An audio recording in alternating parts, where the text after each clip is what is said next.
There's something inherently dreamlike about hitting the road at night, especially when you're doing it behind the wheel of a 64 Plymouth Valiant you've had since you were 15.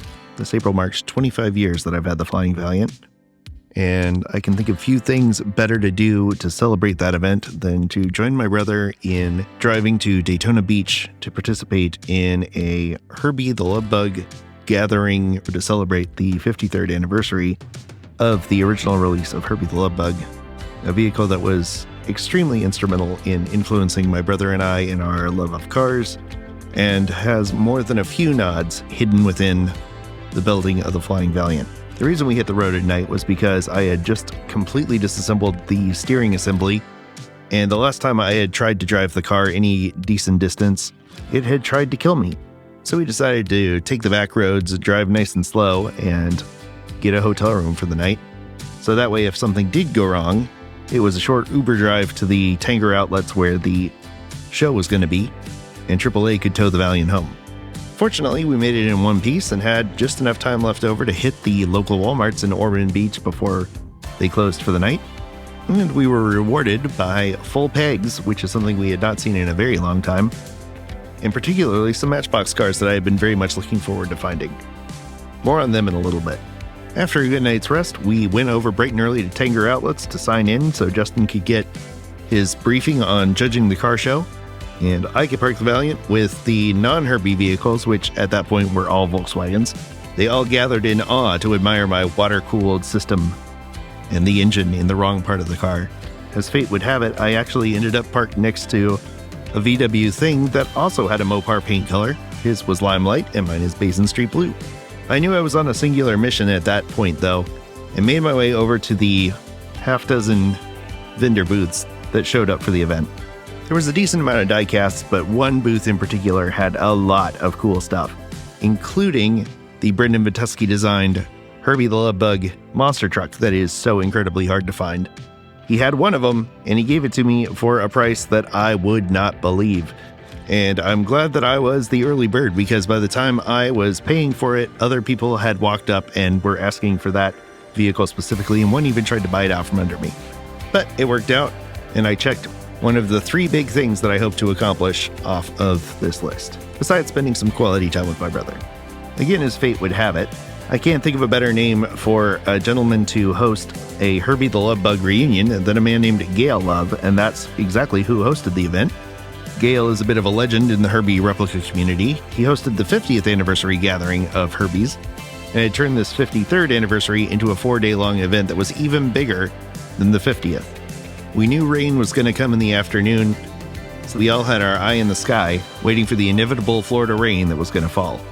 Of all the replica Herbies, there was one actual screen-used Herbie, and it definitely looked a little worse for wear, but for good reason.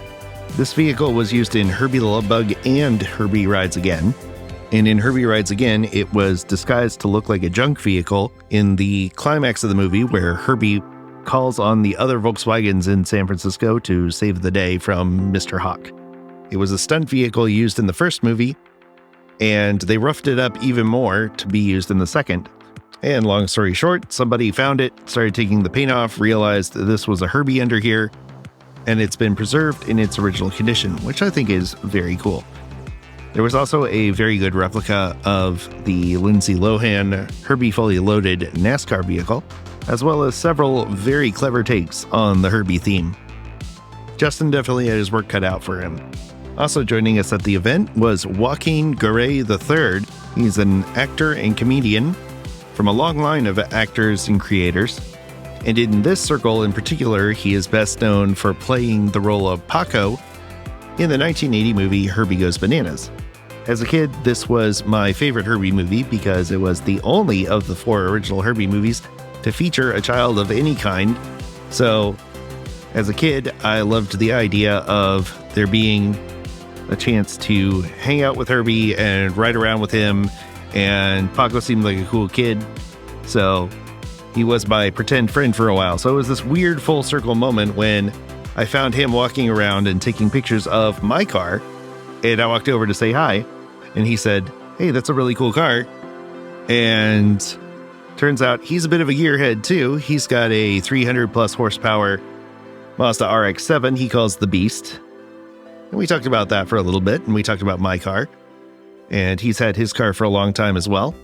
And by the time we were done with the discussion, I had invited him to sign the visor of my vehicle, which he kindly obliged after I told him the impact that he had in my life, and that it was find out that he was also a gearhead as well.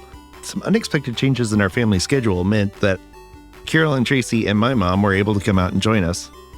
Tracy was a fan of Herbie the moment she saw him on screen, so for her to be surrounded by over 50 Herbie replicas was a bit overwhelming, and she definitely wanted to take one home.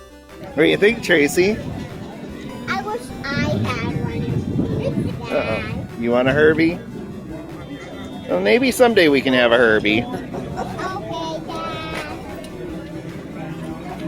Dad. I gave her a small one instead. Maybe someday. The weather held out just long enough for Justin to finish the judging, and then, as the sky opened up, we made our way over to one of the few Florida Buc-ee's, which was just down the road from Tanger Outlets. I had never been in a Buc-ee's before, and I thought it was cool to take the Valiant to one of the most legendary fuel experiences that you can have in the United States. And yeah, they're pretty wild. The only drawback I could find was that there were almost no diecasts whatsoever, and even then they were just some larger scale farm toys. Still, it is a unique experience, and I highly recommend it to anyone who wants to kill a few minutes, get a decent sandwich, and see what happens when you take the concept of a convenience store to its logical conclusion. Despite the bad weather, we were able to hit a local hobby shop before making our way back to the hotel, where I found an inconspicuous parking spot, and we went inside to dry off. Joaquin Garay III was going to join us in the hotel lobby to chat a bit about his experience as an actor and working on the Herbie film, but we had just enough time to hit the local Walmart and Target and see what was on the pegs there. Then it was back to the hotel to hang out with Mr. Garay, and while we could have stayed up all night chatting Herbie trivia with the most knowledgeable group of Herbie fans I have ever seen, we did have to hit the hay, because while meeting Joaquin was the second thing on my list of must-dos for this event, number 3 was coming up fast. And we'll talk about that, plus the haul from this Destination Diecast in part 2. So be sure to subscribe, hit the bell, and stick around. There's more coming very soon.